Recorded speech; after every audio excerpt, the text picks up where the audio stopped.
Le 15 avril 1912, le Titanic sombre dans l'Atlantique Nord. La catastrophe fait plus de 1500 victimes et engloutit avec elle la fierté et l'espoir de toute une communauté. En 3 heures à peine, ce que les habitants de Belfast ont mis plusieurs années à construire est réduit à néant. Pour créer l'immense cale qui accueillera le Titanic, ils ont empiété sur les marais de la ville. Puis ils ont conçu une coque en acier réputée à toute épreuve et équipé leur paquebot de 2 énormes machines à vapeur pour le propulser sur l'océan Atlantique. Enfin, les meilleurs artisans du pays l'ont doté d'un intérieur fastueux, digne des plus grands hôtels de l'époque. Aujourd'hui, le lieu qui a vu naître ce géant est à l'abandon. Mais à quoi ressemblait-il à son apogée? Qui furent ces hommes qui travaillèrent sans relâche dans le plus grand chantier naval du monde? Nos enquêteurs vont partir à la recherche des gigantesques infrastructures qui se dressaient ici autrefois. Nous découvrirons les conditions dans lesquelles vivaient et travaillaient les ouvriers. La naissance du Titanic est avant tout une histoire de détermination, d'ambition et de savoir-faire. Une histoire hors du commun qui a tourné au désastre. Nous allons reconstituer la vie des milliers d'hommes qui ont construit ce qui devait être le plus grand paquebot de tous les temps. Voici le grand chantier du Titanic.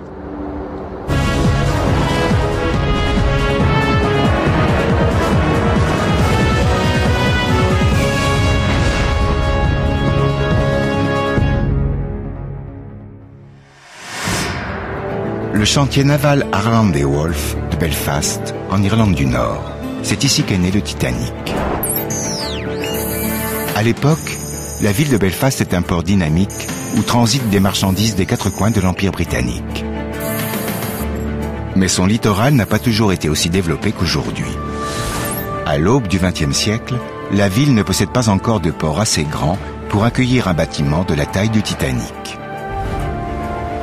Nos 2 enquêteurs, l'ingénieur en construction navale Rupert Kayser et l'historienne Jennifer Regan, veulent découvrir comment et pourquoi ces terres marécageuses sont devenues un port d'envergure mondiale.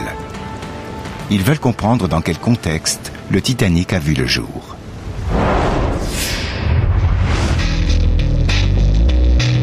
Jennifer Regan de l'université de Georgetown est une spécialiste du début du XXe siècle. Elle va concentrer sa recherche sur la ville, le chantier naval et les hommes qui ont construit ce bâtiment de légende. L'enquête débute à l'ancien siège du constructeur Harland et Wolff, aujourd'hui à l'abandon. Tout le monde sait que le naufrage du Titanic est la plus grande catastrophe maritime de tous les temps. Mais ce n'est pas ce qui m'intéresse aujourd'hui. Je veux découvrir l'histoire cachée de ce paquebot, en apprendre un peu plus sur le chantier naval et les hommes qui y travaillaient.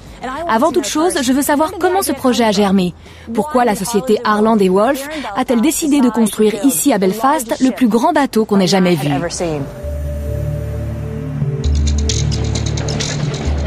Au début des années 1900, les inventions se multiplient à la fois sur terre et sur la mer. Une nouvelle génération de paquebots révolutionne les transports maritimes. La compagnie Cunard Line domine ses concurrents grâce à 2 transatlantiques ultra rapides, le Mauretania et le Lusitania. William Peary, le directeur de Harland et Wolff, est déterminé à défier la suprématie de son adversaire. Il prévoit la construction de 3 gigantesques paquebots. Le Titanic sera l'un d'eux.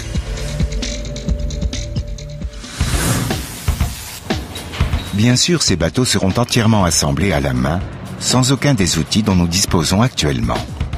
Une prouesse technologique qui ne cesse de fasciner l'ingénieur en construction navale, Rupert Kayser. Le 31 mai 1911, le Titanic quitte la cale de lancement que vous voyez là. Ce qui le distingue des autres navires, ce sont avant tout ses dimensions colossales. Mon but aujourd'hui, c'est d'étudier l'aspect technologique de la construction et les obstacles qu'il a fallu surmonter pour créer ce géant des mers. Il suffit d'observer les plans pour mieux cerner l'ambition de William Peary. Son bâtiment mesurera 270 mètres de long, soit l'équivalent de 6 Boeing 737 mis bout à bout. il pourra accueillir jusqu'à 3500 passagers. Il sera doté de 9 ponts et pèsera 67 000 tonnes en pleine charge. Ce sera le paquebot le plus imposant jamais construit. Voici le bureau d'études de Harland & Wolff. C'est ici que s'est déroulée la phase de conception du Titanic, 5 ans avant sa mise à l'eau. Dans une remise, Jennifer découvre les plans d'origine du bateau. Les dates inscrites sur ces plans coïncident avec la période de construction du Titanic. C'est une pure merveille, car ils sont entièrement dessinés à la main sur de la toile de lin et non pas du papier. C'est ici que tout a été conçu dans le moindre détail, des ponts aux poignées de porte. Cette pièce immense devait fourmiller de dessinateurs et d'architectes. Pour mener son projet à bien, la compagnie mobilise plusieurs dizaines de concepteurs. Jennifer rencontre Una Riley, membre de la Belfast Titanic Society, afin de mieux comprendre la genèse de cette idée. Una, voici une maquette du Titanic. Dites-moi pourquoi voulait-il construire un paquebot aussi immense? En fait, c'est le projet d'un seul homme. Depuis 1906, William Peary dirige Harland & Wolff. Il tient à mettre Belfast sur le devant de la scène et à dynamiser l'emploi. Les paquebots modernes de la compagnie Cunard, notamment le Lusitania et le Mauretania, sont conçus pour traverser l'Atlantique le plus rapidement possible. Mais Peary décide de ne pas viser ce marché-là. Il a l'idée de construire des navires haut de gamme pour attirer les millionnaires. Et puisqu'on assiste au boom de l'immigration en Amérique, une partie du bateau accueillera les passagers plus modestes qui veulent tenter leur chance outre-Atlantique. Grâce au Titanic, la compagnie maritime compte tirer profit non seulement des passagers fortunés, mais aussi des immigrants, pour qui cette traversée marquera le début d'une nouvelle vie. Les passagers de première et deuxième classe occupaient la meilleure partie du bateau. Ceux de troisième classe étaient bien plus nombreux, mais plus à l'étroit. Ce projet sera le plus prestigieux de l'histoire de la construction navale. Et il verra le jour dans le plus grand chantier naval du monde, dont la création est en soi un véritable exploit. Créée au XVIIe siècle à l'embouchure de la rivière Lagan, la petite ville de Belfast s'est rapidement développée. Pour en savoir plus sur son évolution, Rupert Kayser rencontre l'historien Stephen Cameron. Vous pouvez me dire à quoi ressemblait ce site il y a 300 ans? Oui, c'est ici que la Lagan se jetait dans la mer. Tout ce secteur était recouvert de bancs de vase. La rivière serpentait énormément. Cela posait de gros problèmes. Les bateaux ne pouvaient pas l'emprunter pour décharger leurs marchandises, car elle était à la fois étroite et peu profonde. C'est ainsi que la direction du port a décidé de redresser le cours d'eau, et surtout la zone située derrière nous. C'est un projet colossal qui vise à transformer plusieurs hectares de bancs de vase en un port dynamique et ouvert sur le monde. Rupert Kayser rencontre Jonathan King, un historien spécialiste du port de Belfast. La construction navale a commencé dans les années 1790. Jonathan montre à Rupert les plans originaux concernant l'aménagement du port. Ça paraît incroyable, mais en fait, le port commençait ici. La rivière Farset traversait Belfast, au niveau de High Street, avant de se jeter dans la Lagan. C'est là que le premier quai a été construit, en 1613. À ce moment-là, rien de tout ça n'existait. À marée basse, cette zone était couverte de bancs de vase. Des bancs de vase et de sable. Autant dire complètement inutilisables. Les cartes d'époque nous permettent de voir à quel point le littoral a changé.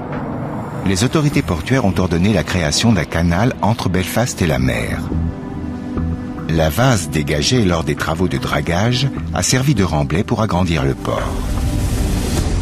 Bientôt, le Titanic sera construit sur Queen's Island, une île artificielle gigantesque de plus de 2 km de long. Je trouve ça stupéfiant et je crois que je ne suis pas le seul. Au beau milieu du 19e siècle, ils ont réussi à construire une zone industrielle immense sans aucun des engins de chantier dont nous disposons aujourd'hui. Oui, c'était un projet de très grande envergure. Imaginez un peu, les ouvriers étaient les pieds dans la vase, munis d'une simple pelle, et ils creusaient le canal à la force de leurs bras. C'était un travail éreintant, mais il a énormément profité à Belfast.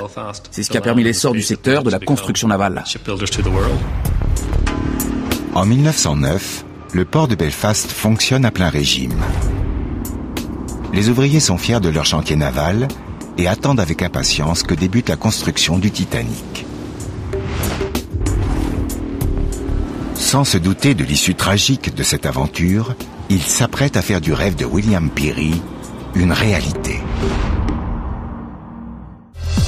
Nos deux enquêteurs se replongent dans le Belfast des années 1900 qui a vu naître le Titanic.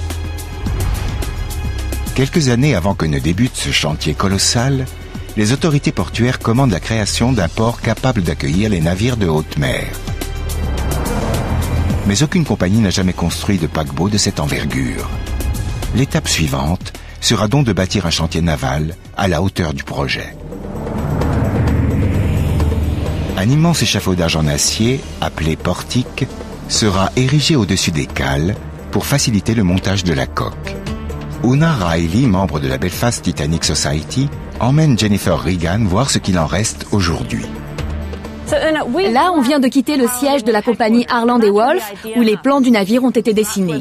C'est ici qu'il a été assemblé, c'est bien ça? Expliquez-moi. C'est bien ça. Nous nous trouvons sur la cale où le Titanic a été construit. C'est ici que tout s'est passé. Le portique qui entourait le paquebot mesurait plus de 245 mètres de long et 60 mètres de haut. Aujourd'hui, il ne reste rien ou presque de ce gigantesque échafaudage. Regardez, voilà tout ce qui subsiste des piliers. Ces barres de métal?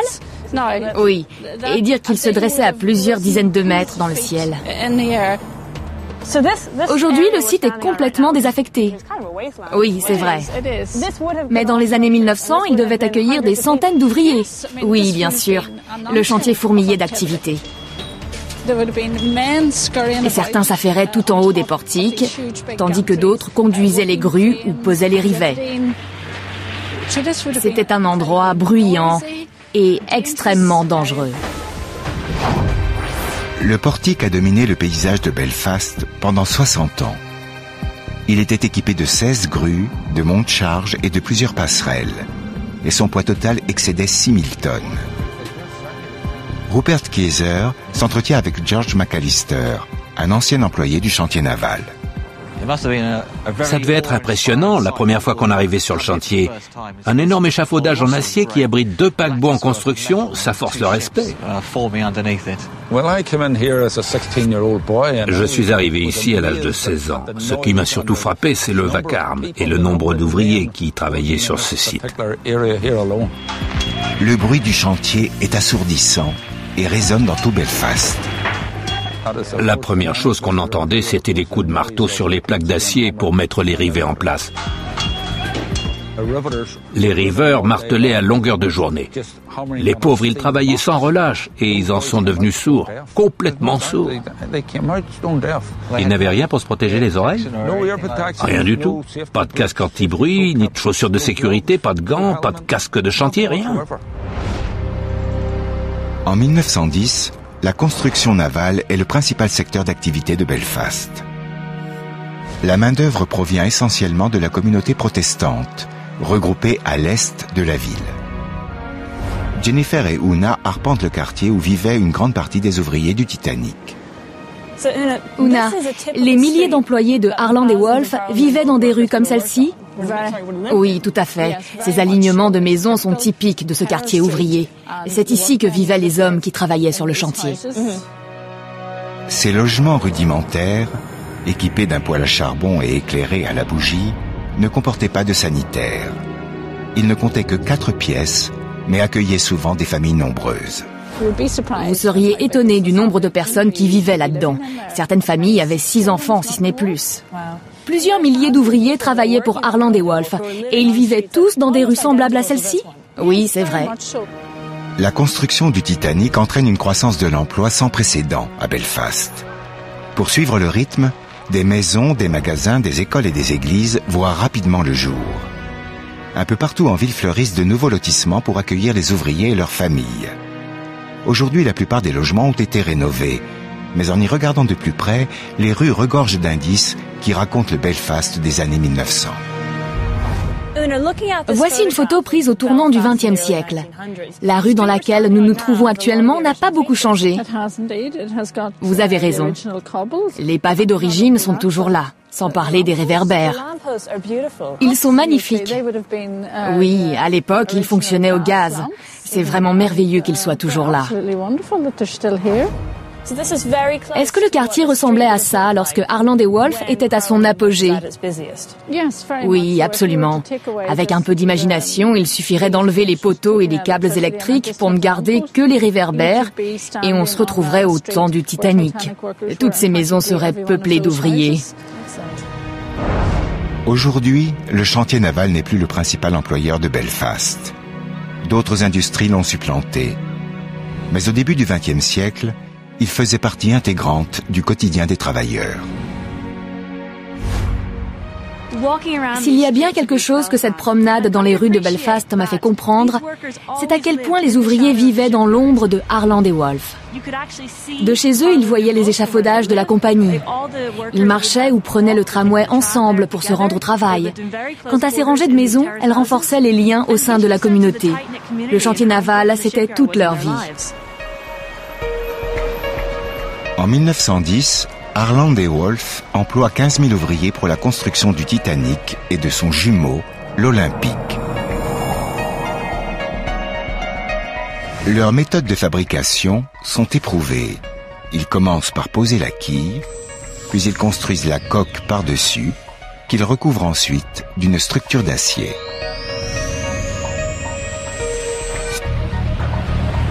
À la fonderie, on coule et on façonne plusieurs milliers de tonnes d'acier, qui seront ensuite découpées en plaques de 9 mètres sur 2, puis acheminées jusqu'au portique grâce à un système de rails.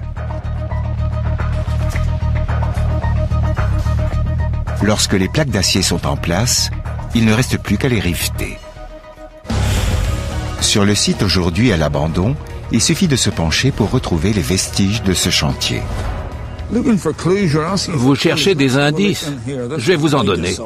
Venez voir par ici. Enlevez ça, on va regarder en dessous. Tenez, du premier coup, ça c'est un morceau de rivet. Ça aussi, ça ressemble à une tête de rivet.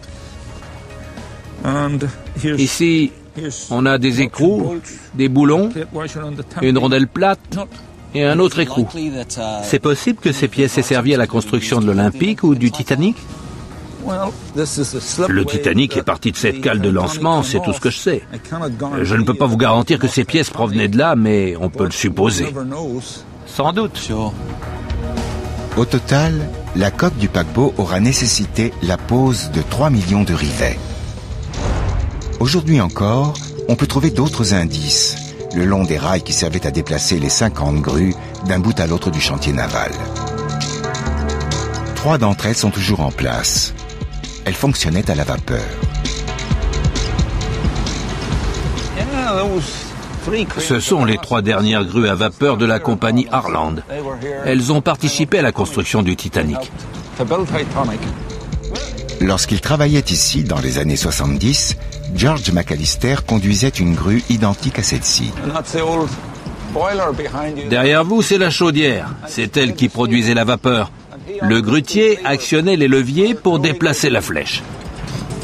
Ces grues étaient d'une robustesse légendaire. Elles pouvaient soulever des charges de 5 tonnes et grâce à une technologie éprouvée, elles étaient d'une fiabilité remarquable. De conception très simple, elles sont restées plusieurs décennies en service.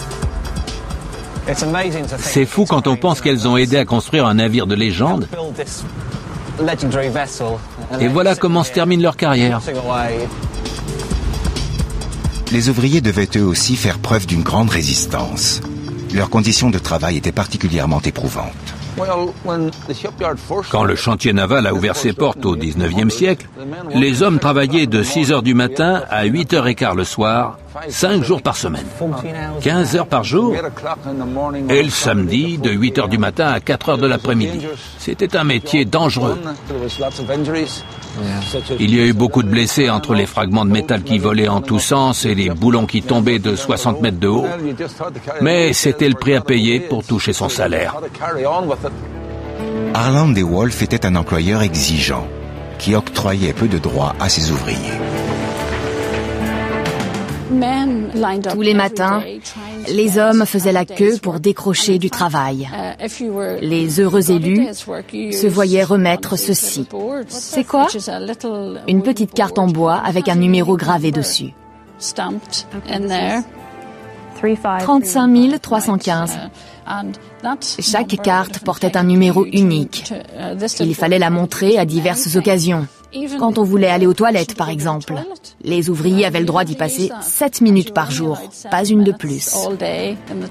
Sur le chantier se retrouvent plusieurs milliers de professionnels qualifiés opérant dans divers corps de métier. Riveurs, sidérurgistes, ajusteurs mécaniciens, menuisiers, plombiers, ébénistes, peintres et plâtriers travaillent main dans la main. C'était une véritable industrie. Des ouvriers par milliers, œuvrant tous ensemble pour créer des palaces flottants. Vous ne décrivez pas seulement la construction d'un paquebot, mais aussi celle d'une ville dans la ville. Oui, il y a un peu de ça. La compagnie veillait sur ses employés. Oui, les conditions de travail étaient pénibles, mais les ouvriers étaient respectés. Ce n'était pas facile, mais le résultat en valait la chandelle. Au total, 15 000 hommes travailleront sur le Titanic. 24 000 tonnes d'acier, 3 millions de rivets, et 2 ans plus tard, la coque est enfin terminée. En mai 1911, le Titanic peut être mis à l'eau. Ce n'était pas sans danger. Il aurait pu y avoir des morts. Pour être en mesure d'accueillir l'imposant paquebot, le chantier naval de Belfast a été contraint de faire peau neuve. Et après 2 années de dur labeur, la coque est achevée. C'est le jour tant attendu du lancement. Pour beaucoup, l'événement sera synonyme de joie, mais aussi d'inquiétude. Una Riley, membre de la Belfast Titanic Society, revient sur le déroulement de cette journée historique. Una, comment s'est passé le lancement? Plusieurs dizaines de milliers de personnes y ont assisté, mais en fait, c'est simplement la coque qu'on a mise à l'eau, n'est-ce pas? Oui, c'est bien ça. La coque a été construite ici même. Et c'est là qu'elle a été lancée, le 31 mai 1911. En cale sèche, tout le poids de la coque repose sur de longues pièces de bois appelées tins. Mais avant la mise à l'eau, ces tins doivent être retirés à la main. Rupert Kayser, notre expert en construction navale, demande à George McAllister de lui expliquer cette manœuvre à haut risque. C'était le plus grand paquebot jamais construit. Ça ne devait pas être facile de retirer les supports en bois d'un navire aussi imposant. Il y avait vraiment un risque? Oui, c'était très dangereux. Les tins, ces pièces de bois qui soutiennent la quille, volaient en tous sens. Il y aurait pu y avoir des morts, d'ailleurs il y en a eu. Les tins pliaient sous le poids?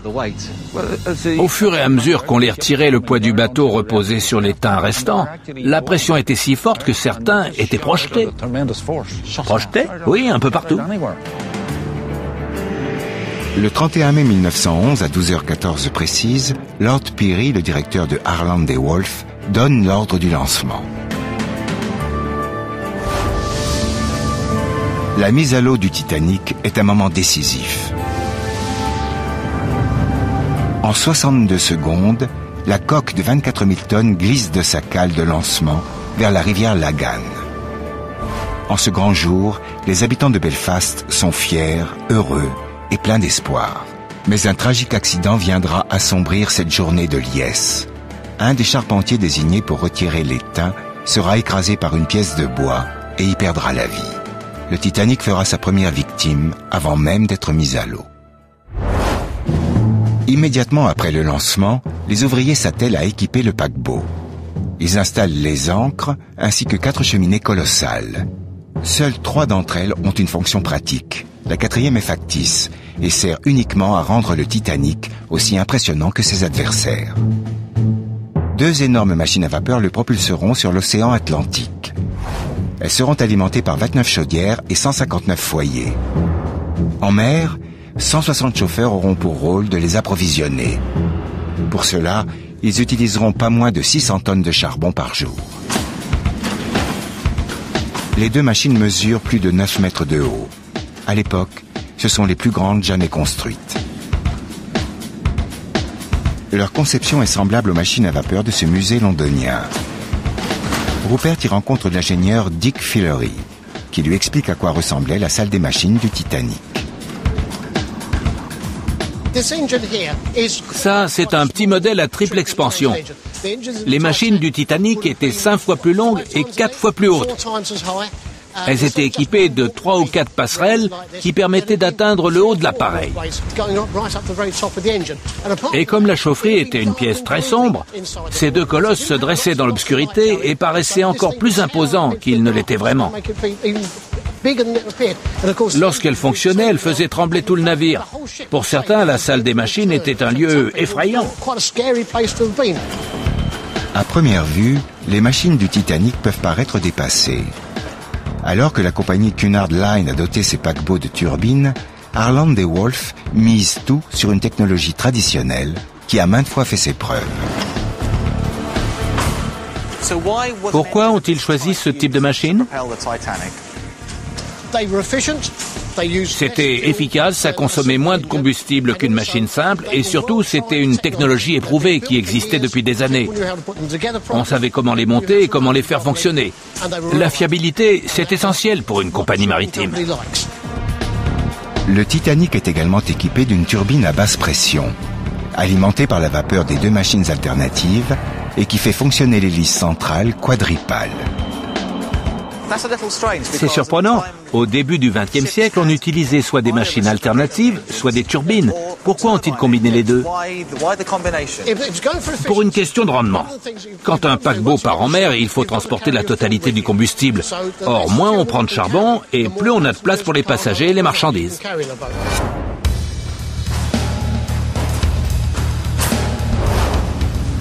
Une fois les machines installées, le Titanic est placé en cale sèche pour que soient effectués les derniers aménagements. La cale Thomson est la seule en mesure de l'accueillir. Pour en savoir plus, Rupert s'entretient avec John Beattie, spécialiste en histoire navale. C'est impressionnant à voir. Je ne m'attendais pas à ce qu'elle soit aussi grande. C'est vraiment quelque chose. Oui, et le Titanic l'occupait entièrement. La cale sèche Thomson mesure 260 mètres de long et 36 mètres de profondeur. À l'époque, c'est la plus grande jamais construite. Et sa création est en soi un chef-d'œuvre d'ingénierie. Ça n'a pas dû être facile de bâtir une cale sèche de cette taille, surtout il y a un siècle. En effet, dès le début, les constructeurs savaient que ce serait un défi. Ils se sont heurtés à des matériaux de très mauvaise qualité. Il a fallu entre autres déblayer une couche de boue de 15 mètres de haut. Quant à la construction de la cale à proprement parler, elle a nécessité des quantités de béton et de briques absolument incroyables. Ce n'était pas une mince affaire. Non, c'était un projet monumental et très dangereux. Harland & Wolff projette de terminer le chantier en 3 ans et demi. Finalement, le site sera prêt au bout de 7 ans, juste à temps pour accueillir le Titanic. Le 3 février 1912, on ouvre les portes d'écluse et le Titanic, tiré par plusieurs remorqueurs, entame sa manœuvre pour rejoindre la cale sèche. Une fois le paquebot en place, les portes se referment. La vidange du bassin peut alors commencer.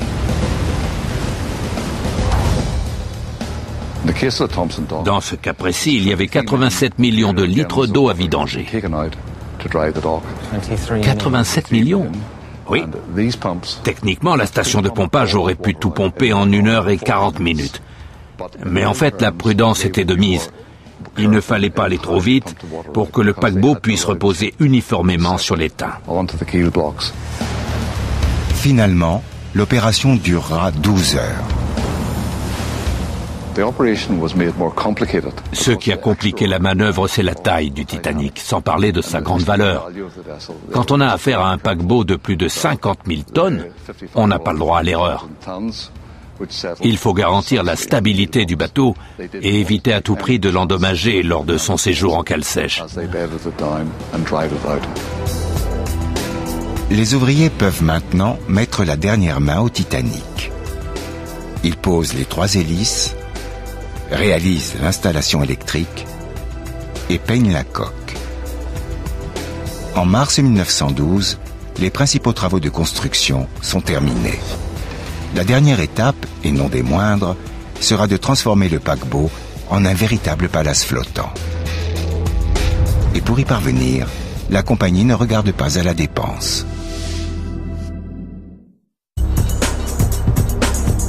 Jennifer Regan et Rupert Kayser poursuivent leur enquête sur le légendaire Titanic, dont l'histoire se précise peu à peu.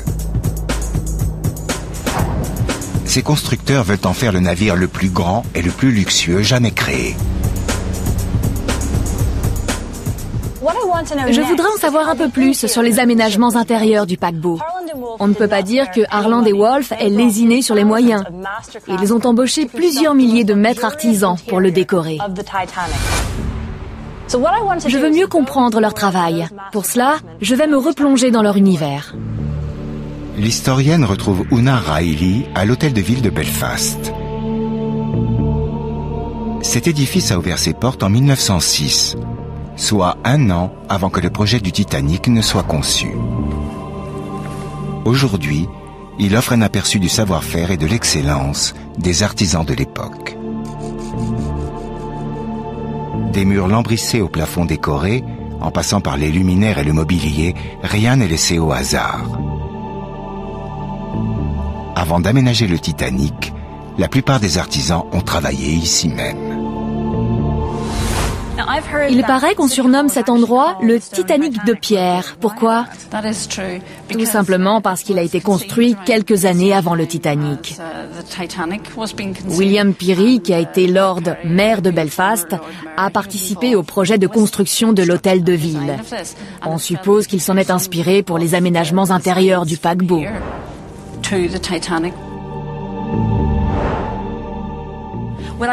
Tous ces détails d'époque, c'est fascinant. Cet endroit a été construit 6 ans avant le Titanic. Autant dire qu'il date de la même période. Regardez comme le plafond est travaillé. Les moulures, les colonnes, les vitraux. C'est magnifique. Oui, c'est vraiment superbe.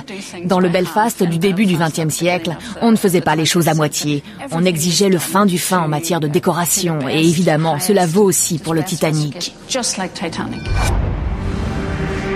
Les installations de première classe n'ont rien à envier au palace de l'époque. Et le grand escalier qui mène du pont promenade à la salle à manger est sans nul doute l'un des éléments décoratifs les plus impressionnants du navire. Pour savoir à quoi ressemblait la décoration intérieure du Titanic, Jennifer se rend dans le comté de Northumberland, au nord-est de l'Angleterre. Dans la petite ville d'Alnwick, elle a découvert une copie conforme de la salle à manger de première classe. Lors de sa rénovation en 1936, l'hôtel White Swan a récupéré le mobilier de l'Olympic, le navire jumeau du Titanic. Les aménagements intérieurs des 2 paquebots conçus par les mêmes artisans sont quasiment identiques. Dans le hall de l'hôtel, se trouve un tronçon de l'escalier qui menait au salon de première classe. John, que pouvez-vous me dire sur cet escalier en bois sculpté? C'est une pure merveille. C'est tout ce qui reste du grand escalier de l'Olympic, qui était similaire à celui du Titanic. C'est une pièce très rare, car tous les escaliers des paquebots de classe olympique ont été détruits. Les ornements de la salle à manger du White Swan montrent une fois de plus tout le savoir-faire des décorateurs de Belfast. Les plafonds et les vitraux, les appliques et les somptueux panneaux de bois sculptés témoignent de l'âge d'or des transatlantiques. Dans un tel décor, il est facile de s'imaginer à quoi ressemblait la vie à bord. John, diriez-vous que cet endroit est ce qui se rapproche le plus de la salle à manger du Titanic? Oui, c'est évident. Les plafonds, les vitraux, les panneaux de bois, tout est superbement travaillé. C'est à couper le souffle. Tout est d'origine. Évidemment, la salle à manger de l'Olympic était 10 fois plus grande que celle-ci. C'est fou. Le travail du bois est d'une finesse remarquable. Il est de très très grande qualité. Les boiseries de l'Olympique et du Titanic ont toutes les deux été fabriquées chez Harland & Wolff. Les sculpteurs sur bois ont travaillé jour et nuit pour obtenir ce résultat. William Peary savait qu'un intérieur fastueux séduirait les riches clients. Les constructeurs visaient une clientèle particulièrement exigeante, ça saute aux yeux. Absolument. En ce temps-là, c'est ce qui se faisait de mieux dans le domaine. Rien ne manque à l'appel. Parlez-moi de ces appliques, c'est du bronze? Oui, tout à fait. Ce sont des œuvres originales, conçues pour Harland & Wolff. Et il y en avait plusieurs centaines à bord. Et bien sûr, elles fonctionnaient à l'électricité. C'était le dernier cri. Superbe. Le décor de la pièce s'articule autour d'un thème qui laisse deviner sa fonction d'antan. Je vais vous montrer quelque chose de fascinant. Sur ce panneau de bois sont sculptées des figures de notes, des clés et des portées. C'est une partition de musique? Oui, tout a été sculpté à la main par les artisans de Harland & Wolff. Incroyable. Le thème développé ici est celui de la musique. Il y a des guitares. Alors, c'était sûrement la salle de réception? C'est là qu'on venait se divertir. Exactement. La salle à manger des premières classes accueillait également une piste de danse et un orchestre. Je suis en admiration devant la qualité du travail et le raffinement des détails. Je n'imagine même pas le nombre d'artisans qui ont dû travailler dans cette pièce pour arriver à un tel résultat. John White possède une impressionnante collection d'objets provenant de l'Olympique et du Titanic.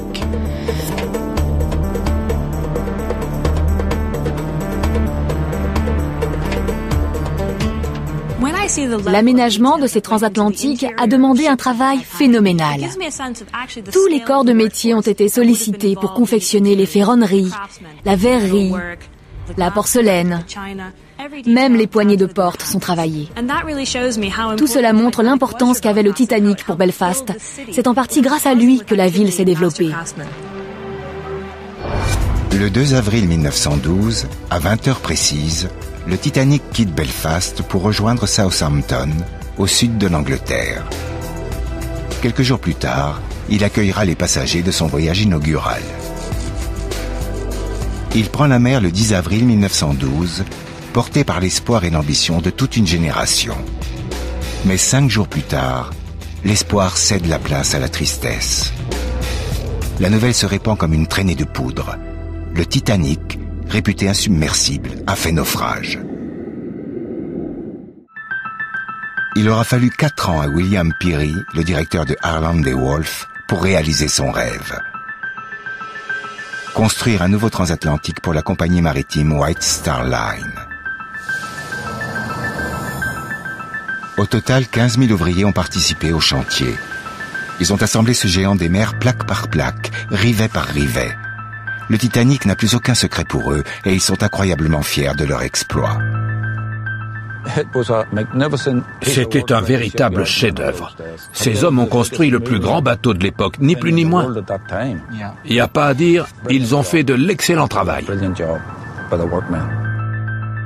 Le 10 avril, le Titanic quitte le port de Southampton pour New York.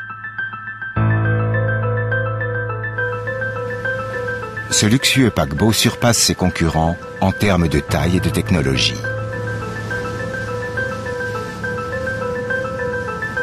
À son bord, 2000 passagers et 1500 membres d'équipage sont sur le point d'entrer dans l'histoire. Parmi eux, Thomas Andrews, l'architecte du Titanic. Il est à la tête d'un groupe de garantie, composé de 8 employés de chantier. C'était quoi ce groupe de garantie? Sa mission était de participer au voyage inaugural de chaque paquebot de la compagnie. Les membres du groupe étaient choisis en fonction de leurs compétences sur le chantier. Ils étaient triés sur le volet. Autant vous dire que la compétition était féroce. C'était un privilège de monter à bord du Titanic pour sa première traversée. Les familles des heureux élus étaient très fiers. Ces hommes ont accompagné Thomas Andrews pour repérer les éventuelles anomalies et encadrer l'équipage du navire. Après 5 jours de traversée, se produit l'événement le plus tristement célèbre de l'histoire maritime.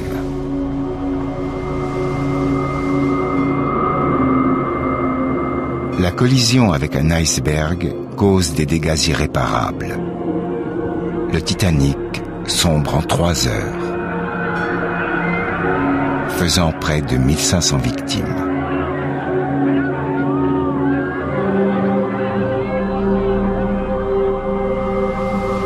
À l'annonce du naufrage, tout Belfast est sous le choc. Pendant plusieurs années, des milliers d'hommes se sont investis dans ce projet. Ils ont fourni un travail de grande qualité. Les employés du chantier naval ont dû être anéantis quand ils ont appris la nouvelle. Oui, ils étaient effondrés. Pour eux, c'était invraisemblable. On raconte que certains ouvriers se sont mis à pleurer lorsqu'ils ont appris que leur bateau avait coulé quelques jours seulement après son départ et que tant de passagers y avaient laissé la vie. D'ailleurs, c'est devenu un sujet tabou pendant de nombreuses années. Le concepteur du navire, Thomas Andrews, ainsi que les 8 membres du groupe de garantie font partie des victimes. Le chantier naval ferme ses portes pour observer une journée de deuil. Mais il sera à tout jamais marqué par ce drame qui sonne le glas des grands transatlantiques. Belfast en a énormément souffert. Toutes ces infrastructures dont nous avons parlé, le portique, la cale de lancement, la cale sèche Thompson, elles n'ont plus jamais rempli la fonction pour laquelle elles avaient été construites. Le chantier Harland et Wolff subit le naufrage du Titanic de plein fouet. Pendant la Première Guerre mondiale, il continue de produire de nombreux navires. Mais aucun n'arrivera à la cheville des paquebots de la classe du Titanic et de l'Olympique. Sur le site du constructeur, Rupert Kayser découvre un vestige de l'âge d'or des transatlantiques. Ce petit bateau, longtemps laissé à l'abandon sur la Seine, s'appelle le Nomadic. Ce transborder servait à transférer les passagers d'Europe continentale de première classe du quai jusqu'au gigantesque paquebot. Le Nomadic est le dernier navire construit par Harland et Wolff au début du XXe siècle, encore à flot.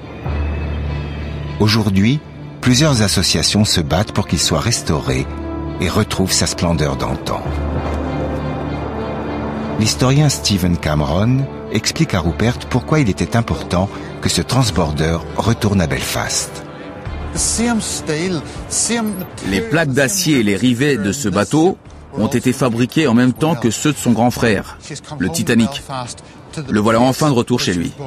Sa place est ici, et c'est merveilleux de le retrouver, après toutes ces années. Le Nomadic est l'un des derniers témoignages de l'âge d'or de la construction navale à Belfast. À l'époque, le Titanic est le projet le plus ambitieux jamais entrepris. Ce qui m'a le plus marqué dans cette enquête, c'est l'immense savoir-faire qu'a nécessité la construction de ce bateau. Il a fallu produire une quantité de pièces faramineuse, plusieurs millions de rivets minuscules, des armatures de 20 à 25 mètres, des plaques d'acier de 9 mètres et j'en passe. Tous ces matériaux ont été fabriqués et assemblés à la main pour donner naissance à l'un des bateaux les plus prestigieux qui soit. Ce voyage dans le temps sur les traces du Titanic m'a permis de faire plusieurs découvertes. Non seulement la White Star Line a créé de somptueux navires comme on n'en avait encore jamais vu, mais elle a permis à Belfast de se développer et même de prospérer. Une véritable communauté a vu le jour autour des immenses chantiers navals. Plusieurs milliers de maîtres artisans et d'ouvriers sont venus ici pour participer à la construction de ce géant. Un siècle après son naufrage, l'histoire de ce fleuron de la construction navale ne cesse de nous fasciner par le dévouement des hommes qui l'ont créé et par sa fin tragique.